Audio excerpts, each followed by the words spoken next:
This is my most recent completed commission. It is for a Nolan vs. Batman ninja sword. The sword itself came off of True Swords, and what I did was basically kind of a furniture replacement. So I have changed out this bottom piece, the spacer, the arm guard, and I added a couple decorative elements to the sword in general. This is based off of a Musashi sword I picked up on True Swords. You can see it is a black anodized, straight-bladed, no blood groove, no fuller blade. And then everything else is just a swap out of some components. So these three pieces here were all 3D printed in black anodized steel, and then I've sanded to reveal the bronze infused steel underneath. So you can see here on this bottom cap, this Kashira has the little Batman logo on there. And if you go up into here, into the spacer piece, the Fuchi has the Batman utility belt that runs all the way around, like so. And then the actual handguard, you can see, is stacked Batman symbols. Now these are all made out of steel, super strong.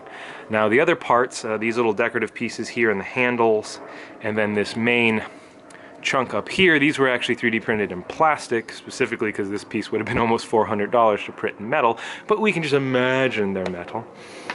And you can see this is themed off of the arm guards from Batman, and then I've done a little carbon fiber inlay into these areas, simply to give it a little bit of a texture, something a little bit cool. So as well as doing a ninja version, I also made, you can see here, a samurai version for myself.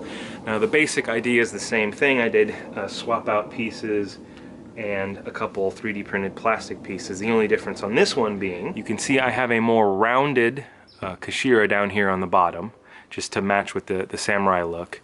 And then just to do a more modern style, I did a simpler hand wrap, and then I actually put some carbon fiber in place of the traditional eel skin that you usually find on these swords. And then I have a slightly shorter and slightly curved version of the hand guard on here, and then obviously this is your more traditional samurai blade with the fuller running down and the traditional silvery color. Now if you're like the original commissioner and you want yourself a Batman themed sword, you can head over to my Etsy page and pick one up there. Or if you happen to have a sword lying around, or you want to pick one up from True Swords and then do the conversion yourself, I have the parts up on my Shapeways store that you can pick up in either plastic or metal.